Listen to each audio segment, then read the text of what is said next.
बिस्मिल्लाहिर्रहमानिर्रहीम।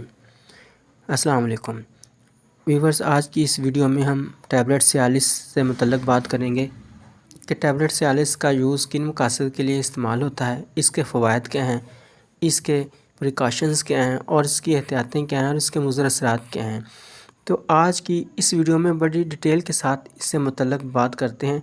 तो सबसे पहले आपको इस टैबलेट का जो आम यूज़ है उससे मुतल्लक़ बताते हैं कि टैबलेट सियालिस यानी कि tadalafil is use to treat male sexual function problems like importance और इरेक्टाइल डिसफंक्शन, यानी कि नामर्दी और इरेक्टाइल डिसफंक्शन के लिए इसका यूज़ होता है, इस्तेमाल होता है। इससे पहले कि आपको इस टैबलेट से मुतल्लक़ मज़ीद मालूमात फ़राहम करें, सबसे पहले मैं आपको बताता चलूँ कि इरेक्टाइल डिसफंक्शन क्या है, यानी ईडी क्या है।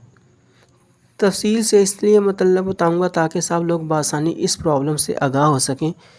तो शादीशुदा लोगों में वक्त के साथ साथ जैसे जैसे उम्र गुज़रती है तो उसमें मर्दाना कमज़ोरी या हकूक़ ज़ौजियत अदा करने में प्रॉब्लम शुरू हो जाते हैं। कुछ लोगों में 30 यानी कि 30 साल के बाद, कुछ में 40 या इसके बाद 45-50 के बाद की उम्र के इस हिस्से में प्रॉब्लम्स आना शुरू हो जाते हैं। इस वजह से अक्सर मर्दों को बहुत ज़्यादा प्रॉब्लम्स फेस करना पड़ता है और इस वजह से इन्हें शर्मिंदगी का भी सामना करना पड़ता है। तो सबसे पहले जानने की कोशिश करते हैं कि ईडी की वजूहात क्या हैं, यानी इरेक्टाइल डिसफंक्शन जो है ये किन बिना पर इन मसाइल का सामना हो सकता है। तो इसकी वजूहात में सबसे पहली वजह नफ्सियाती होती है, यानी नफ्सियाती तौर पर अक्सर लोग इस प्रॉब्लम की वजह से इसमें मुब्तला होते हैं। इनके ज़हन में बस यही रहता है कि मुझ में ये एबिलिटी ही नहीं है कि मैं इस प्रॉब्लम पर ओवरकम कर सकूं। अब इसके अलावा जैसे मैंने आपको वीडियो के शुरू में बताया कि जैसे जैसे उम्र बढ़ती है मर्दों में ये प्रॉब्लम होना शुरू हो जाती है। तो इसकी आम वजह पीनस में खून की सही मिकदार में सप्लाई नहीं हो पाती। ब्लड फ़्लो पीनस में मुख्तलिफ आर्टरीज़ के ज़रिए खून को अच्छी तरह सप्लाई नहीं कर पाता।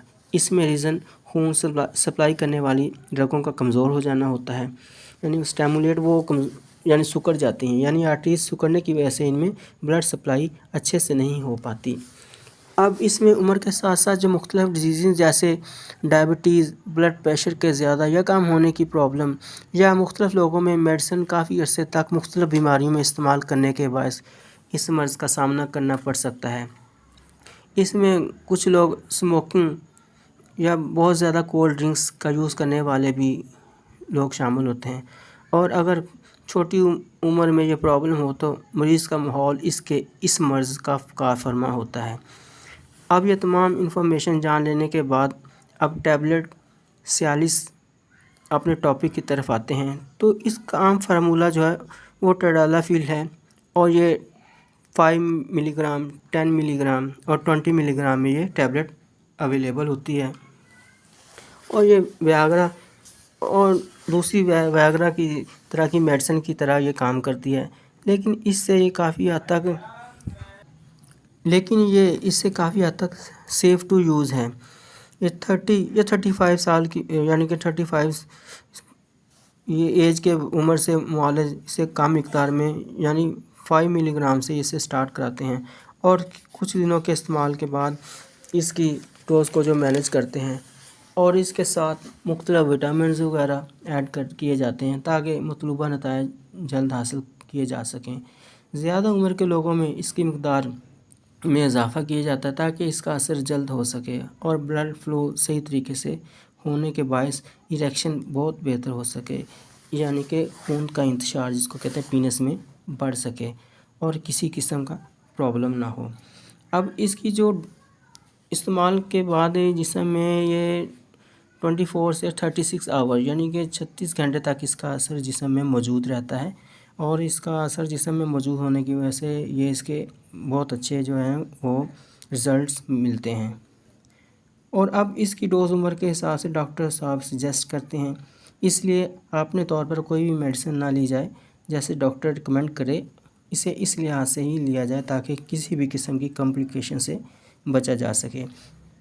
अब इसकी कुछ प्रिकॉशंस से मुतल्लक़ बात करते हैं।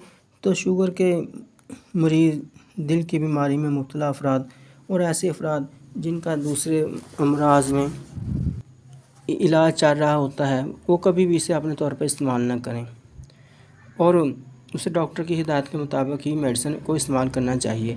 اب اس کے کچھ سائیڈ ایفیکٹس سے متعلق بات کرتے ہیں۔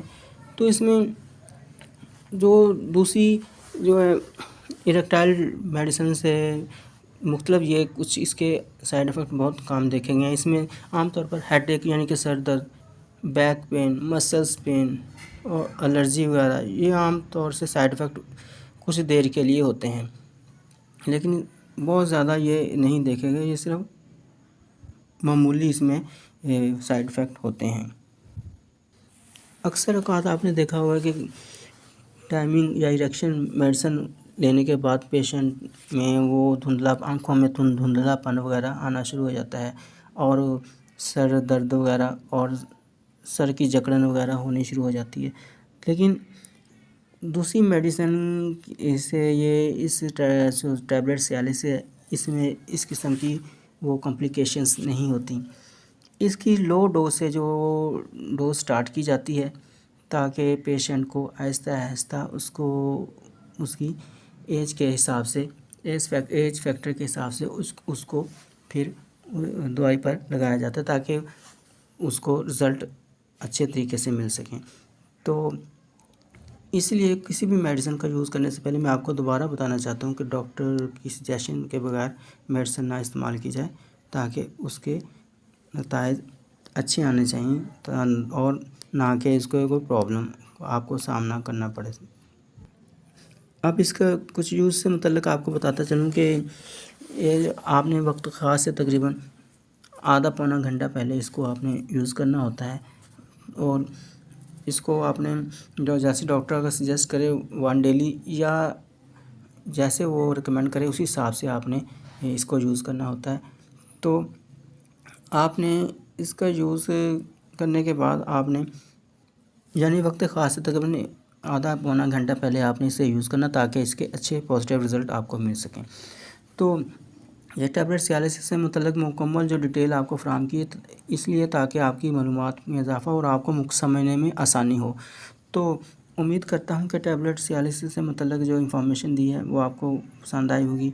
تو چینل کو سبسکرائب کر دیجئے تاکہ آئندہ آنے والی ہر ویڈیو کا آپ کو نوٹیفیکیشن مل سکے، اور آنے والی ہر ویڈیو آپ کو بآسانی میڈیکل سے متعلق کوئی بھی ویڈیو ہو، کسی بھی میڈیسن سے متعلق جاننے کے لیے ہمارے چینل کو سبسکرائب کیجئے اور ویڈیو کو لائک کیجئے۔ اجازت چاہتا ہوں، آئندہ ویڈیو تک اللہ حافظ۔